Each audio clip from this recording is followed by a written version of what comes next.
You could sit there and say, I'm wealthy, I'm attracting love, I'm attracting all the money, and you could say this for hours on end every single day and find yourself nowhere closer to where you want to be, to a higher expression of ourselves, a new version of ourselves. It always means that we need to let go of certain layers or certain things within our fields or structures that we're a part of. You still don't want to do this thing. You still cannot show up this way. It's probably not for you. Yeah, absolutely. Kat, can you tell me about your story as far as, I mean, your journey? I know you were an entrepreneur. You are still an entrepreneur, obviously, but with 8 Loop and like the whole story, can you tell the listeners a bit more about yourself who hasn't heard of you, and also your journey plus money involved? Like, I want to tie both of that together. Do you mind sharing that with the listeners first? Yeah, how far back do you want me to go? I was born. I don't know. It was a windy day. I don't know. No. Sure. So I'll start with kind of my upbringing around money. I never grew up with money. Both my parents worked really, really hard. Over time, we were always hanging out, loitering in my parents' offices late at night. This was back in the 80s when parents used to leave kids home alone as well when they were young. So we would be at home alone all the time. And always I kept hearing this ethos: you got to work really, really hard to be successful. You got to be connected. You got to have, a good job, have really good grades, be really lucky, essentially. But what I observed from a really young age was my parents were some of the hardest working people I'd ever known, and we never had any money. And I always felt the financial anxiety in the household. Every time a bill would come in, my father would always say that he never had any money. And we lived in some, big apartment blocks that were pretty dingy, always sharing a room. We slept in my mom's bed, all of us. So I was pretty determined from a young age to find my own success, because I realized that sort of anxiety around money was not something that I wanted to have for myself growing up.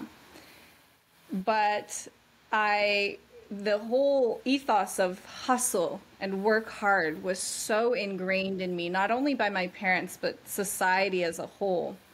And when I went off to find success, at first I thought I was going to be a supermodel and that I was going to end up on the covers of Vogue like a lot of 14-year-old girls do.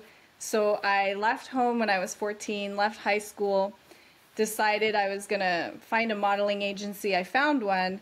I went to hundreds of auditions, would land like a couple gigs, some of them with some pretty decent brands, but they would pay in contra, like clothing or handbags, which was awesome, but didn't pay my bills.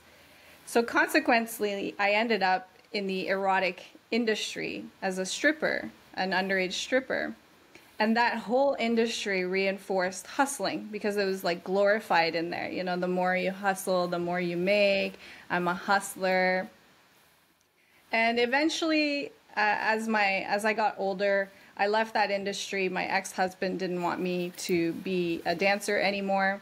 Decided to go back to high school, finish my GED, went to university, got a 9-to-5 job. That was my big dream. I was like, oh, I'm going to get a paycheck every week and I'm going to be successful and I'll rise to the top. And really quickly, within a matter of a year or two, I realized, oh my God, this is not what it's cracked out to be. You only get your weekends, you're in traffic all the time. And I was surrounded by a lot of entrepreneurs at the time, so that inspired me to go out and do my own thing. My first business was an absolute failure. It cost me $40,000. I face planted really badly.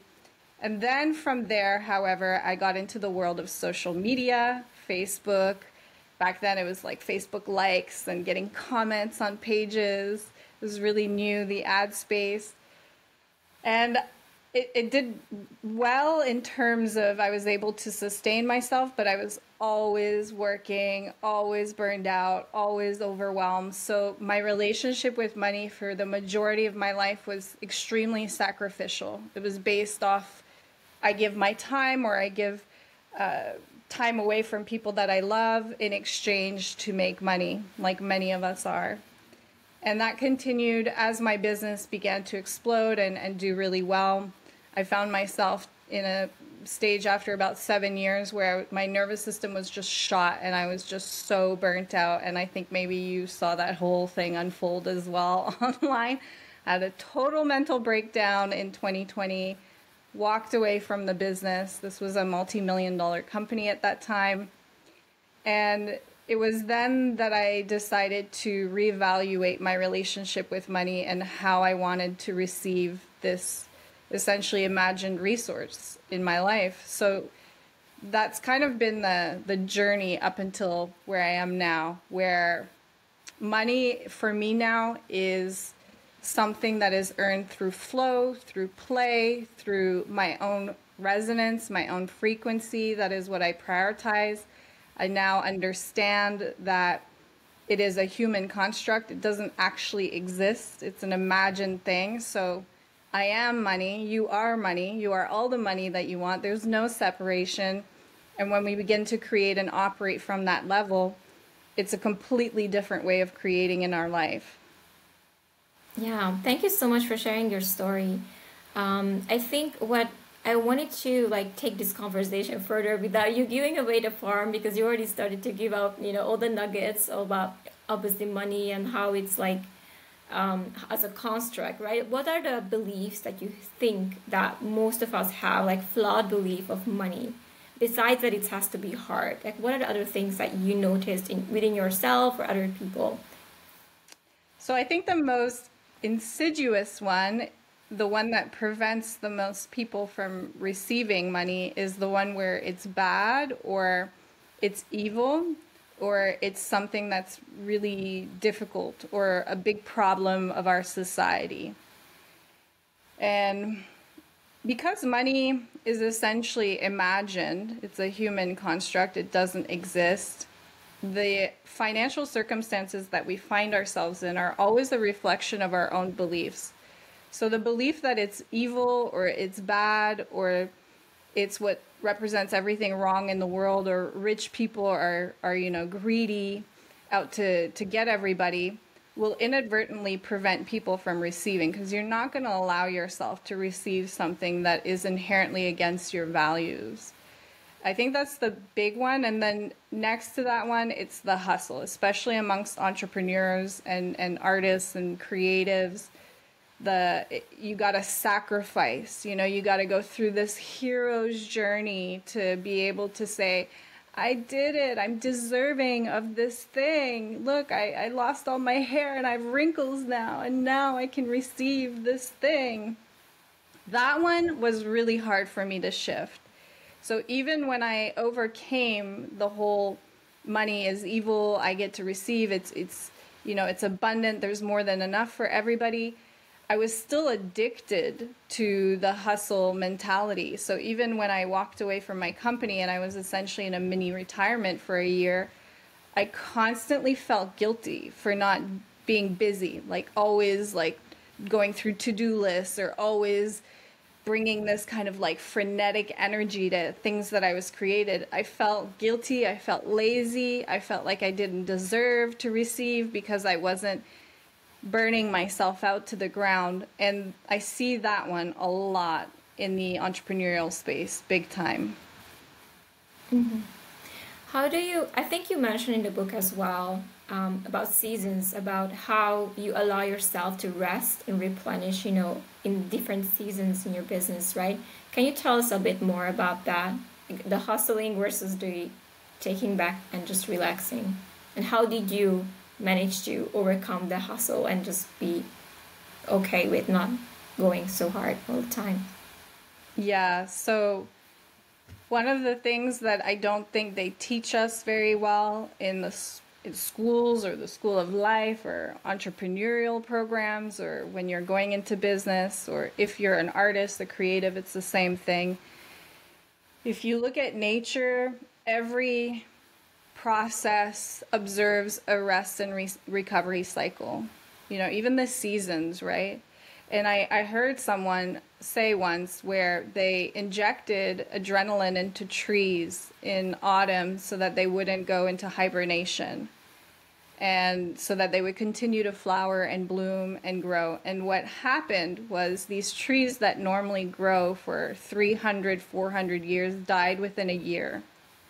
So every process of growth observes a rest and recovery cycle, and rest and recovery precedes growth and transformation.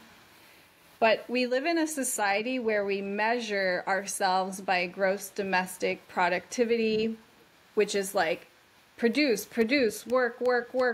We have these 5-day work weeks, which is kind of insane, actually. And everything is like how much you work, how much you apply. And there's no space for this rest and recovery. And I really believe that that's one of the reasons why, especially Americans, because Americans are very into this kind of hustle narrative. I really believe that's one of the reasons why the life expectancy rate is going down in America for the first time in a century, why depression rates are on the rise, why all of these things are happening, because we're not honoring these rest and recovery cycles that we used to honor back in ancient times, just because of the seasons, right? Winter would come and farming would essentially stop and you go into a rest cycle. Now we're on 24/7 all the time. So it's really important, if you're facing a moment where you are disconnected with purpose, you don't have clarity, maybe you have low energy, you don't have the same kind of stamina, the first thing is to just not chastise yourself for it and not feel guilty for it. And to understand that because rest and recovery precedes growth, it is because it's so vital to growth and transformation, you still get to receive, even in that cycle, especially in that cycle. That was something that I recently came into this kind of awareness in my own life, where I had a difficult breakup with my partner. I was sort of like a couch potato for weeks on end. I just didn't even move from the couch. I didn't do anything. And my mind was like, oh my God, Kat, you're going to go bankrupt. What are you doing? This is really bad. You know, I was really like belittling myself and feeling really guilty about the whole thing. And then I realized this about rest and recovery, and I realized how every expansion I've ever had in my businesses and in my life always followed this kind of cycle. And I said to myself, you know what, I'm just going to play with the idea that I still get to receive in this phase. I still get to receive even when I'm a couch potato, even when I'm lacking purpose, even when I'm sad and heartbroken. And my revenues were up 20% that month, and I was doing nothing. Literally, I was doing nothing. Like, I was not sending emails. I didn't even post on social media the whole month. So that was a huge eye-opener for me, to be like, holy crap, money does not actually even care if you're in a productivity or connected to purpose, or if you're hustling or doing things. It has nothing to do with that. Rather, it's the stories we tell ourselves about those phases and how we guilt ourselves, and then we prevent ourselves from receiving. So it's not easy to disconnect from that, because that is a program that most of us have been living and embodying for our entire lives. And it takes a lot of intentionality, as in every single day you must prioritize your own resonance, your own space of well-being, reconnecting with affinity to money, allowing yourself to receive, playing with this new paradigm that you still get to be looked after even when you're in this cycle in your life. But you have to be really intentional about it, for sure. Yeah.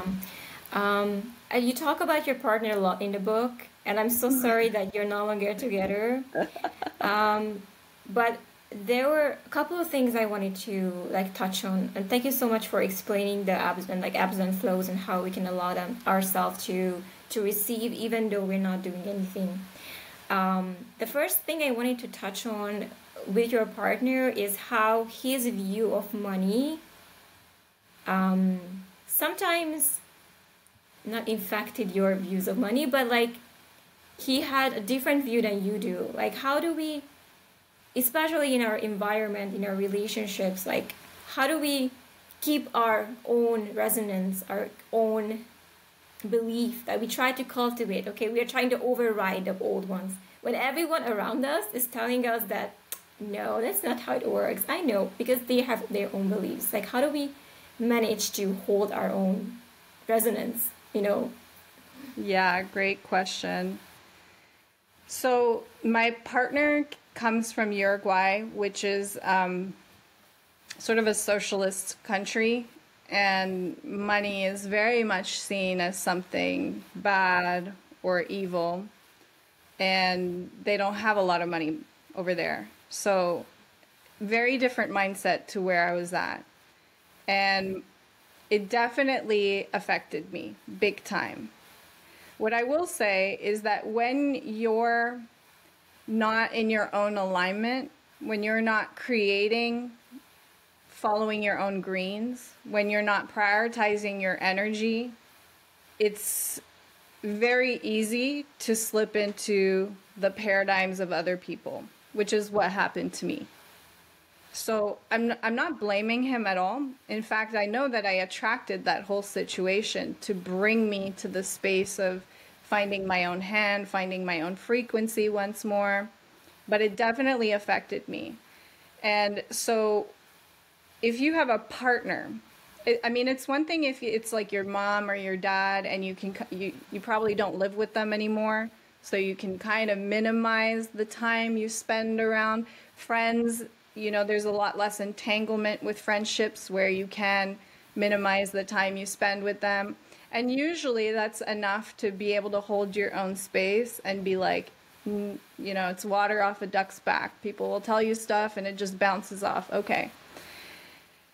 But when it's your partner and you're living with them, you know, every day, there's a lot of entanglement there. It does become a little bit trickier. And for me, in my own situation, it was definitely it came to a place where I realized I needed to prioritize my own energy and my own frequency, and I couldn't do it with this person around me. So I had to foster a lot of courage in my life to be able to untangle. That came with a lot of chaos in itself, as it always does when we're shifting and pivoting and transforming things.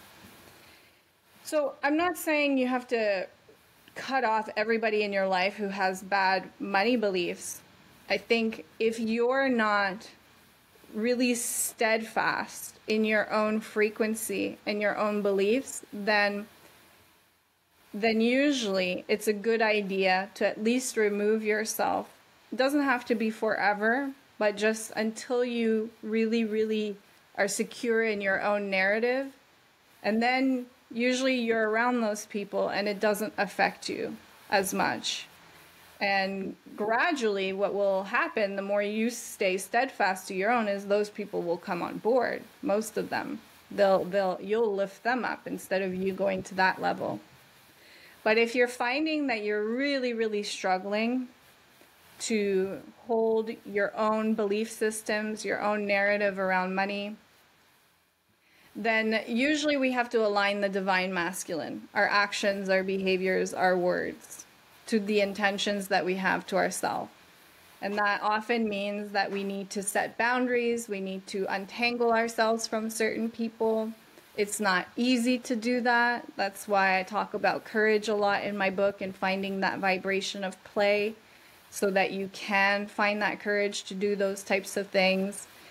But it was like night and day for me when I made that decision. I mean, if you had spoken to me even just 3-4 months ago, my energy was just like, oof, you know, I was just really like downtone, monotone. And then when I made that move, yes, I went through like 3-4 weeks where I was like heartbroken and depressed and woomy and sorry. But once I caught myself and I shifted, my priorities around my resonance and my frequency, it was like night and day. Everything just blossomed. I reconnected with purpose. I reconnected with clarity. My bank account started to blossom even more and more and more and more. So, and I cannot be the one to say to you, like, you need to leave this person or you need to walk away. That is only something that you will be able to discern for yourself. And it's really based off your own signal, like tuning in. Can I hold this space around these people? Yes or no? No. My recommendation is disconnect if you can in some way. There's a reason we say you are the 5 people you hang around with the most, right?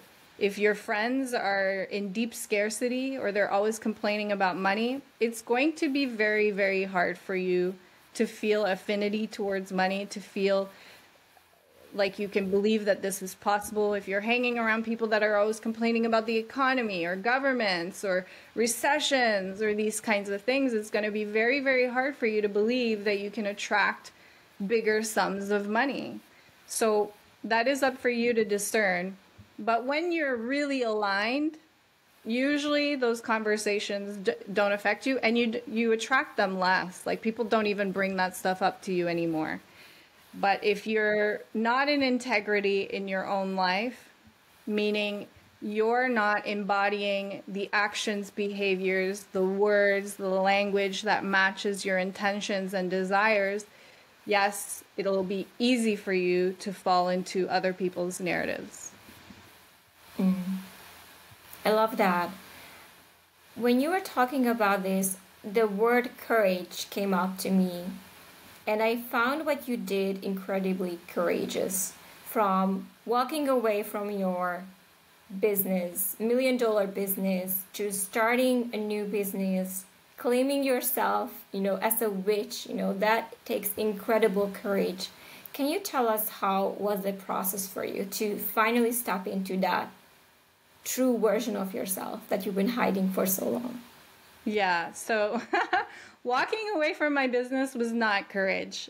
I didn't, and because I never transmuted courage, that lesson came up again for me recently in my life, because when we are trying to calibrate to a higher expression of ourselves, a new version of ourselves, it always means that we need to let go of certain layers or certain things within our fields or structures that we're a part of. There's always going to be things within the structures or circumstances that we're in that we're going to have to release and let go of. When in 2022, I walked away only because I was about to kill myself. And it became very clear that if I didn't do that, I was going to die. So it wasn't so much courage, I would say, as just a total rock bottom where I was like, this is my last kind of ditch effort. And likewise, when I came out of as a witch, yes, there was a lot of courage there, but I was also in a really difficult time, chaotic time in my life. I was kind of like up against the corner. And so what's happened because of that is the lesson of transmuting courage came up again in my life. So I'm aspiring to become this higher version of myself, this bigger version, receiving at a new level, which requires the version of myself that receives at that level. She's very courageous. She's very steadfast in her views. And so because I didn't transmute that in 2020, and chaos had to step in to do it for me, which is what happens. Every time you desire for something big, you engage the divine feminine through affirmations, journaling, intentions, rituals. It doesn't matter. You're like, universe, bring me this. And the universe is like, done, I'm bringing it. But hey, these things here, like, you're still acting and behaving and allowing these structures to exist, and they're not going to allow that to be received. You need to let those go. no, I'm too scared. I can't. There's too much anxiety. What if I don't make the money? How am I going to pay the bills? Whenever you engage the divine feminine in that way, and you don't align your actions and behaviors, chaos is going to come in to do it for you, which is totally what happened to me in 2020. I knew I wanted to talk about something else. I knew I was done talking about Facebook ads, but I was too scared to walk away and pivot my business and shift. So the chaos that showed up was my mental health, which is the easiest form of chaos for us to create. The easiest form of chaos for us to create is through money, because it's imagined. So usually if your revenues are plateauing or going down, pay attention, because what you're doing is you're using chaos as a mechanism of catalyst in your life. And then mental health is also very easy for us to create chaos through. So that's what happened to me, both of those things. And so in 2022, I was going to a new level. I was like, I'm going to go to this next bracket and receive freedom on a totally different level that I've never experienced before. But I still had those, like, I'd never transmuted courage properly, if that makes sense, because that had been chaos that had done it for me last time. So the lesson came up again, and some chaos started to show up again in my life. And a big part of that chaos was my relationship. And so that was like a huge thing for me to like self-source courage and go, I learned my lesson last time. Like, I know chaos is a really messy way to go about it. I have a choice now. I can either step into the unknown, face my fears, and just trust myself, or I can continue to desire these big things and let my world fall apart in the most messy of ways. That is a really painful way to go about it. And that's when I transmuted the chaos to leave the relationship. I pivoted my business big time. At the time, I was following this business structure that my mentor had that worked really well for her. It was not for me. And even though I kind of knew that in my heart, I was like, no, but you sold people into this, and now you got to like just do it. Otherwise you're going to let people down, and people are going to think you're crazy. You're shifting and pivoting again, and no one's going to want to trust you. Consistency, Kat, and all this like voice of rational, my rational voice in my head. And I had to self-source the courage and go, no, this is like, I already learned this lesson. I cannot go down that road again. I know what's going to happen to my money. I know what's going to happen to my mental health if I don't find the courage to do that. So the ways that I found courage in my life was I did simple things first. Like I picked up a chainsaw, which was like, there's a tree that fell down in my backyard, and it meant a lot to me, this tree. It was the reason I bought this property, this big willow tree. And I was going to get an arborist to come in and chop it up. But then I was like, my intuition was like, no, you need to cut it up. And you need to go through this journey with this tree. Wow. So it's like, I'm going to learn how to use a chainsaw. Something that may not be scary for some people listening. But to me, that was like, I'm going to lose a leg here. Even my ex was like, this is so dumb. Why are you doing it? Everyone in my life was like, Kat, like, be careful. Like, you're going to hurt yourself. But it was like perfect because it required an amount of courage for me to use this big, powerful thing. And I started to tap into this vibration, and then it started to overspill in other areas of my life. And I was able to face those bigger things with a lot more ease, with a lot less anxiety, trusting myself through those unknowns. That is the vibration of play, courage. So if you're in deep anxiety and deep fear right now, and you're facing structures in your life that you're too scared to change or pattern interrupt or shift or walk away from, go and seek out courage in small ways in your life. So go do things that make you a little bit uncomfortable, like a new dance lesson, or go give a compliment to a stranger on the street, right? And those little doses of courage will build up, and gradually, like, you'll be able to tap into that vibration a lot easier, and it will serve you for those bigger things. Wow, that's a great lesson. I'm thinking like your advice is gonna be go get a chainsaw, chop some trees. Yeah, well, that might not be for everyone, because for some people it's like, yeah, that's not scary. But for Yeah. me, it was like, yeah, and I hope no one like injures themselves from this podcast. Disclaimer. Well, it was just like for Kat, that's what she Yeah. needed to do. But she just says, say compliment to a stranger, just start small, Yeah, yeah. And I it was love such it. a lesson as well of the creative process, because I got the chainsaw, and then within 5 minutes it broke. It wouldn't start again. So then I'm like YouTubing how to fix this thing, and I realized you're not supposed to put chainsaw through dirt, and that's why it broke. So okay, I get another chain, and then it happens again, and then I'm YouTubing, and by the end, and it took me like 2 months to figure out how to use this thing properly. But by the end of it, I had gained such a mastery, and it was such a lesson of the creative process, in that even though you feel connected and you feel aligned or you feel purpose towards something, usually the first time you put yourself out there, it's not going to land that well. It's going to look really messy, really, there's going to be face plants and mistakes and things that go wrong. But if it's aligned to your core, something that really compels you, you're going to be able to overcome each one of those little obstacles. And through that process, you're going to develop mastery. And that's what's going to make you super competent and super magnetic to other people. And I think that that is something else that a lot of us forget, because online you tend to see people like, I just launched something and it just blew up, or I have 1 million followers in 2 months. And we think that success or alignment means that you put yourself out there and right away things will flow magnetically, beautifully well. When really it's just like, it looks so chaotic. It's so many blunders. But if it's aligned to your core, you'll be able to push through. If it's not, you'll pivot, you'll get bored, you'll get discouraged.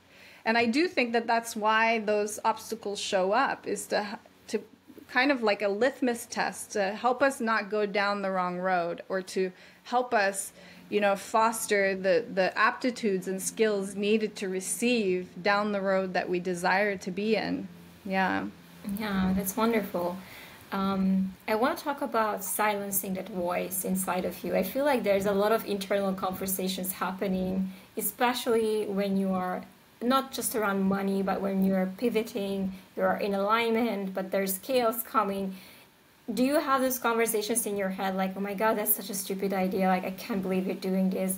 Or it's like can I? Of course you can, or no, you can't. So how do you override those internal voices, even though I think you talk about gnosis in your book and how to override subconscious, right? But what has been the process for you when you have those voices creeping up? Like I told you, what's happening again? So do you have like a no, go to that corner? Like do you have like a go-to strategy for that? Yeah. So every time I encounter an unknown, I encounter that voice. So it's super normal, first of all, and I don't think it ever truly goes away. Because it's just the way our brains are programmed. Our brains are programmed to keep us breathing and alive. And as far as the brain is concerned, where you are right now, whatever financial circumstances you have is just perfect, because you're still breathing. You're still alive. So do not deviate. Do not do anything that's like out there. So the moment you step out of that into an unknown, you're always going to encounter that voice, because it's trying to protect you. It has your best interest in heart. But unfortunately, our rational minds are only basing decisions off past observations, experiences, things in the past. And it's not connected to the infinite probabilities that you have access to. That's what your intuition has access to, not your rational mind. So even though it has our best interests at heart, we can't listen to it because it doesn't know all the probabilities, all the opportunities that are there for you. It doesn't know the unknown. It's never been there. That's why it's freaking out. And yes, sometimes it is so, so loud that it stunts me, like fully, and it keeps me inert and it keeps me stuck. So what I really love about the world of alchemy, and one of the things that drew me into the world of magic, was how alchemists will access the subconscious through altered states of consciousness called gnosis, Gnosis. And they do this through many, many ways. So one of the most popular methods in the world of alchemy is sex magic. Orgasm is an altered state of consciousness. You have breath work, you have meditation, you have psychedelics, you have cold plunges. There's thousands of ways to access these states. But essentially it's based off the understanding that the subconscious is really what drives 95% of decision making and behaviors and determines most of your resonance. But it's very difficult to access the subconscious or to affirm yourself from the rational conscious awareness space. You could sit there and say, I'm wealthy, I'm attracting love, I'm attracting all the money, and you could say this for hours on end every single day and find yourself nowhere closer to where you want to be and still have that little voice in your mind going, yeah, right, because that little voice is in your subconscious. So in order to reprogram a lot of those beliefs or voices or fears, we got to start playing at that level as well. We got to leave the rational mind behind and we got to enter an altered state of consciousness. And from there, intentionally find the feeling space, find the vibration. If you found the feeling space or the vibration, it means you found the perspective, because all your feelings are determined by your thoughts. They're all a result of synaptic connections happening in the brain. So if you focus on the feeling of finding that feeling space inadvertently, that means you found the perspective or the vision or the idea. And you do this every single day, especially if you're in a really deep space of fear or disbelief or doubt. You do this every single day. You go and access an altered state of consciousness. You prioritize finding that frequency from that space. And gradually what you're going to find is that that voice will diminish. And that will happen very quickly, within a matter of weeks, actually, if you're very consistent with it every day. Within a matter of weeks, that voice is going to diminish. Not only that, the coolest thing about that is if you think about all your desires. So let's say you're trying to put out a new offer in your business, or you want to put yourself out there for a new job, but you're really, really afraid. The desire for a new job or for a new client or a new business, ultimately those always boil down to an expansion in your greens. You want those things because you're trying to feel a certain way. You're trying to feel more confident or more freedom or more play or more flow or more purpose. So when you start to give yourself those states, especially within that imprintable area of the subconscious, what happens is that you no longer have this like huge pressure that's happening where like, I have to do this. I have to have this outcome. I have to show up this way. I have to post on social media these things that are scaring me so much, because you're giving yourself already what you ultimately want. So it releases a lot of the resistance that we bring to the table when we're trying to create. And then ultimately that allows you to actually connect with the way that you want to create based off your core, instead of the ego and the pressure of like, it needs to be this way or I should do it this way. If the fear is too great and you cannot transmute it, usually that's a sign it's not for you. You're barking up the wrong tree. So the first step is like, be intentional in transmuting it and really connecting to those greens that you're ultimately aspiring to, give yourself those greens. And then if you find you're still procrastinating, you still don't want to do this thing, you still cannot show up this way, it's probably not for you. That's literally your core is saying, like, no go, no go. So there's like a two-step dance that happens there, because we want to make sure we don't just give up right away, because it's super normal that we're going to encounter imposter syndrome, fear, doubt, anxiety, that little voice of like, oh, you failed here, you did this. The first step is always transmuting that and reconnecting to our greens. And then when we're connected to our greens in that way, if we try to approach that creation again and we meet all kinds of resistance, that is you telling yourself, like, this is not it. And you need to reimagine what that then looks like for you. So a lot of people, for example, they think they need to be posting or doing live videos or reels or, you know, doing XYZ, getting on sales calls with people. And these things really, really freak them out. And there's a lot of fear and there's a lot of anxiety. When really, there's no condition, there's no right or wrong, there's no one strategy is how you're going to succeed. Any and all strategies can work. I mean, you name it, you'll find an example of somebody who's done it, you know? That's the brilliant thing. It's like anything can work, just like anything can fail. And you get to follow and reimagine those structures that really feel good and match with what it is that you desire for yourself. Wow. You know, when you were explaining desire, especially in the book as well, it comes back over and over. Like, we have to, by the way, you guys need to go and read the book, get the book.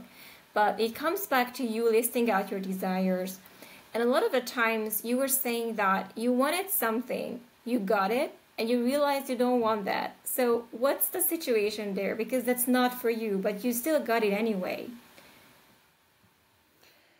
Yeah, so that's why it's better to make our desires rooted in the greens, the emotional states that we aspire to. Because a lot of the times the ego will chase something. I want this kind of relationship, or I want this. And then you get it and you're like, oh, no, this is not what I thought, right? It wasn't exactly what I wanted. So it's always better to take our desires back to the greens of what we want. And also, it's important to remember that this is the transformation phase.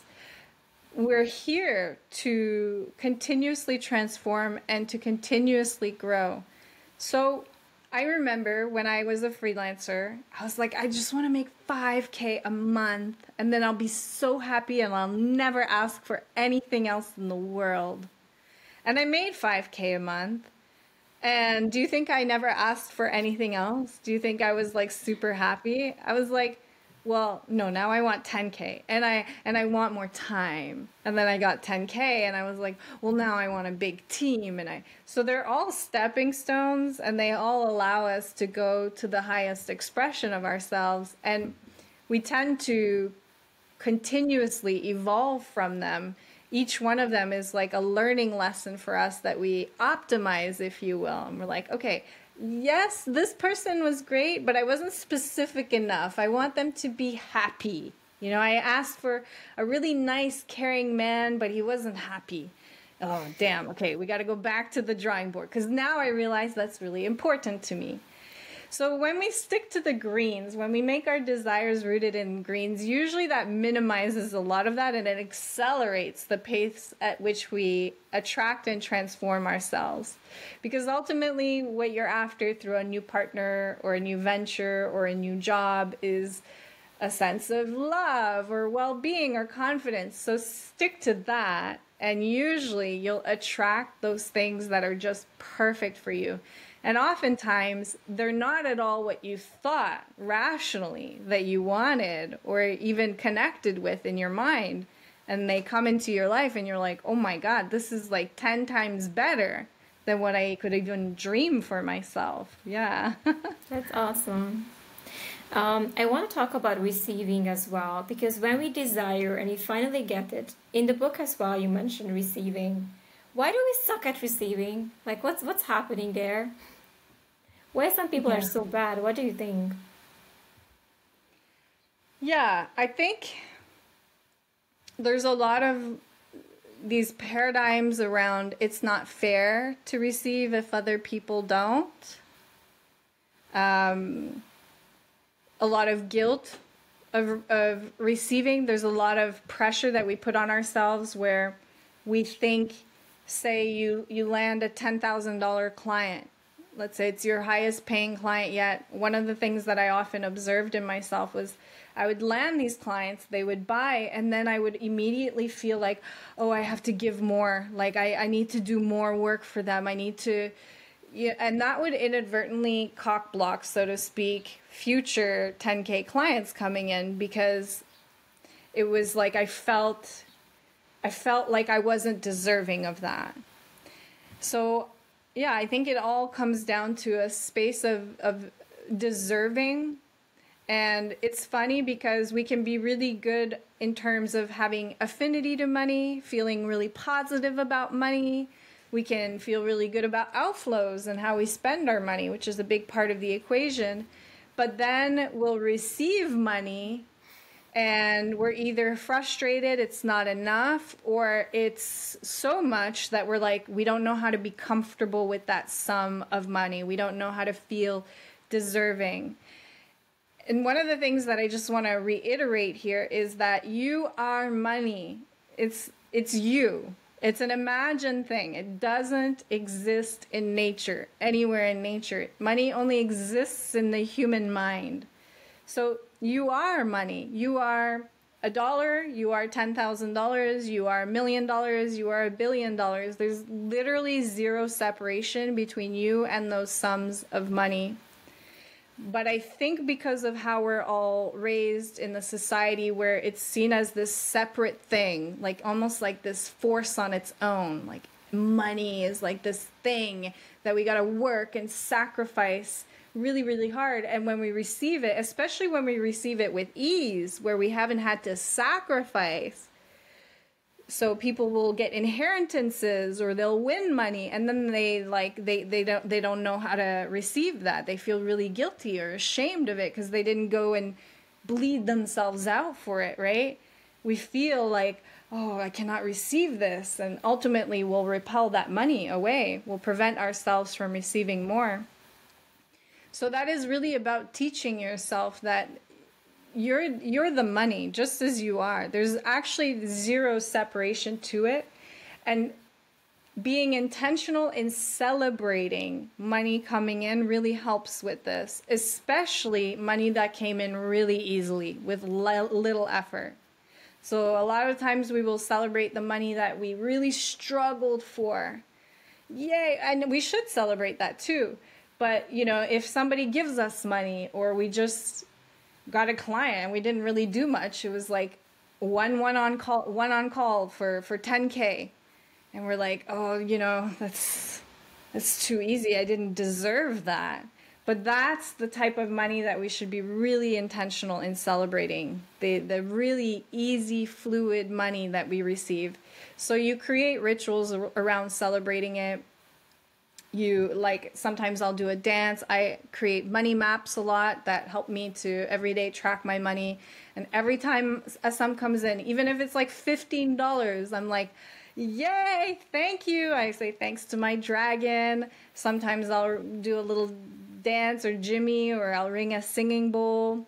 You just create these little moments within your life where you appreciate and you feel gratitude for the money coming in. And the more you do this and the more you make this a habit, the easier it will become for you to receive more, the more you'll receive, and the more it'll counter the whole deserving thing, rather than trying to attack, like, am I deserving of this? Like, and then you're going through like childhood traumas in your past of what people said to you, or like a fortune teller told you, you know, it's so convoluted. You just literally engage the divine masculine, your actions, your behaviors, your words, to acknowledge and appreciate and celebrate money coming in. And that will naturally put you in the space of deservingness. Yeah, I love that. You talk about the dragon, the money dragon in the book as well. That's such a beautiful way to describe money. Can you tell us like how that came to you to kind of give that form, like physical form for money for us to imagine and celebrate rather than see it as something bad or that we resent? Yeah, so I went left field with money magic because I include like a whole story about a dragon in there, and but to me it's been such a game changer. I was in a period in my life where I did feel resentful for money. I was out of affinity with it because I blamed it for the mental breakdown that I'd had. I blamed my pursuit of money for the reason why I had almost killed myself. And so I started to get all these weird dragon synchronicities showing up in my life, just random threads here and there. And my daughter was watching a movie one day called The Wish Dragon. And this dragon came up on screen, and it was like this really playful character that was dropping these bad dad jokes. And I connected with this idea of, let me connect this personality to my money, because the personality I was ascribing to money at that point was one of just bad. It was like the problems of society. I was very resentful towards it. I was very much like, oh, I'm angry with money. And I was telling all my clients at the time, like, stop chasing money. I mean, we shouldn't chase money. I still believe that, but I was definitely like averse to money as a whole concept. But I was really fed up with my financial circumstances at the time. I was clearly desiring for more money, even though I was resenting it because I was comparing myself to my last business, going, what am I doing wrong? Why isn't the money coming as easily this time? So it was very hypocritical of me. I was resentful of it, but I was secretly wanting more.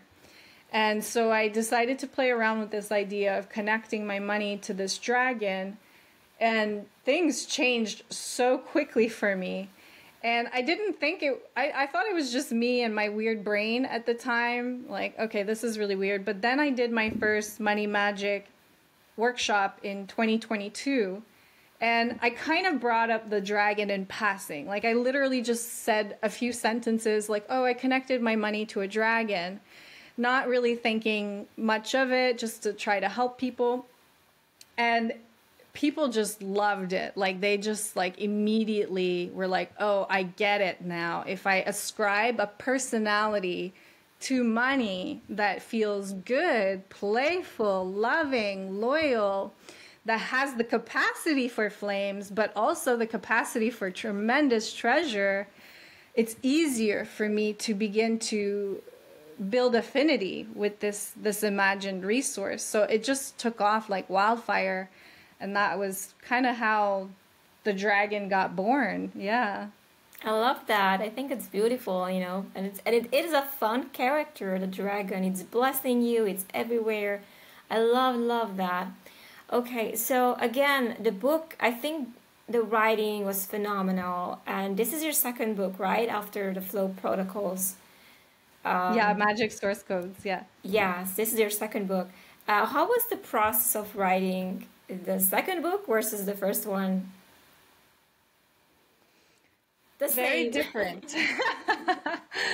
The first one I wrote within 2 weeks. I was in a really chaotic space, which I talk about in Money Magic, how that first book came about. And I just was like, you know what? I'm going to follow my flow. And I tapped into some courage, and then suddenly like the book just downloaded in me, and it was live not live, but it was written within 2 weeks. There's still the editing and all that process that needed to happen, but I had the first manuscript within 2 weeks. Money Magic was a totally different experience.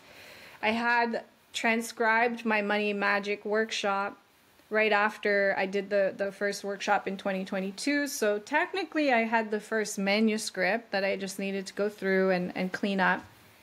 But I wasn't connecting to it. Like there was something that just wasn't connecting. So it took me almost a year to write Money Magic versus like the two weeks with Magic Source Codes. And the reason, like I can see now how the reason why I wasn't fully connecting to it was because there was still so many codes that I needed to receive in my life that needed to go into the book and that were not in the first Money Magic workshop.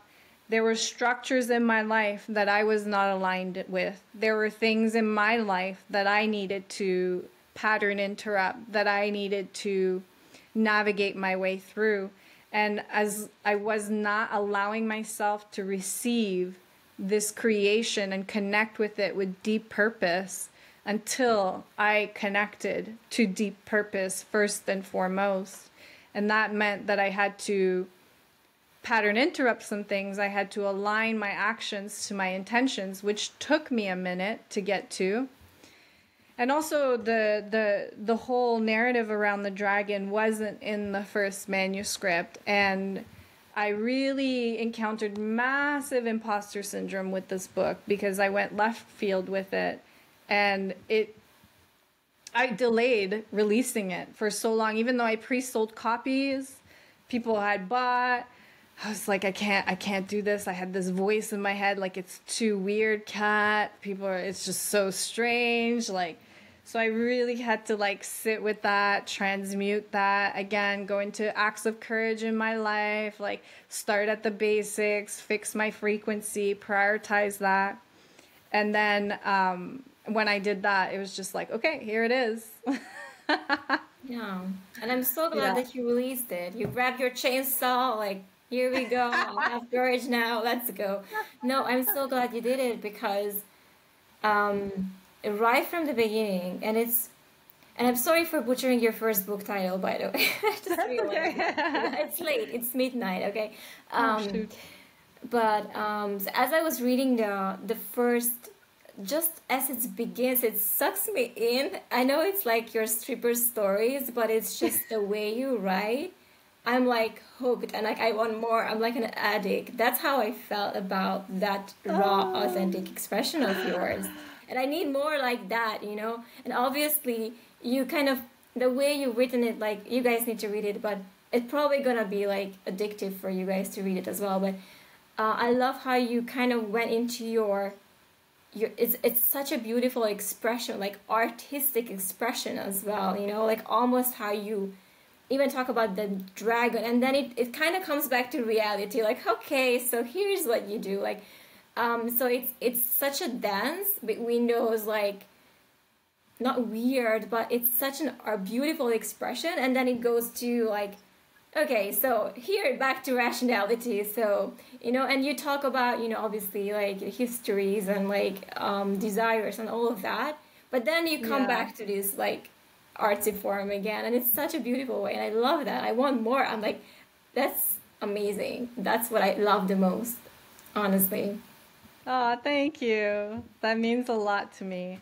I love reading nonfiction and I love reading mindset books, but one of the things I really struggle with a lot of them is it's too much like the how-to, the practical, and then my brain kind of like zones out. Whereas I don't know if you ever read The Alchemist. And that book doesn't really go into the practical guide, but it's full story. But it just like pulls you in. You're like, and that's why and story is the most powerful thing on this planet. It creates wars. It creates, you know, everything we do is to tell stories. The biggest amalgamation of human groups on this planet is based off stories, you know, Hinduism, Catholicism, religion, right? Those are all stories that we shared and we passed on again and again. And it is the most powerful thing. So I really wanted to tell a story more than anything else, and then have a practical guide of like, okay, here's how this plays out in real life. So yeah, it makes me so happy to hear No, that it's it really, I'm resonated so happy with it's you. out. And honestly, if you ever written a book about the stripper times or like agency times or like what had went on behind the scenes that you never share, like I'll be so interested to just read it like Kat's biography, but in the same manner that you wrote this. That would be so interesting for me to like. Yeah, I'm working on 2 more right now. So I've got 2 Exciting. books that are like, it's just like once I released The Author, which was like this lifelong dream of mine, published 2 books in 1 year, which is wild for me to think because it's taken me 37 years to get to this point. But now it's like it's just connecting so easily and it's just flowing. And I still have writer's block. I still have those moments of imposter that's not, I think, ever really going to go away. But it's such a reminder of the process of when we connect to our desires and we give ourselves to permission to pursue them and create in that direction, everything comes together, you know? The pieces that need to support that, you attract, and you become magnetic to those people that will resonate to that. Yeah. Yeah. Well, I'm excited to see those 2 books that are gonna come out soon. Yeah. Again, I know you're mentoring entrepreneurs on money, on mindset. So whoever is listening to this podcast, you know, please hit up Kat. You know, she has the Coven, she has many programs, the Flow Protocol podcast, and of course the Money Magic book and the Magic Source Codes. Yes, I did not butcher that for next time. Thank you so much for your time, Kat. Thank you so much for having me. Such a pleasure.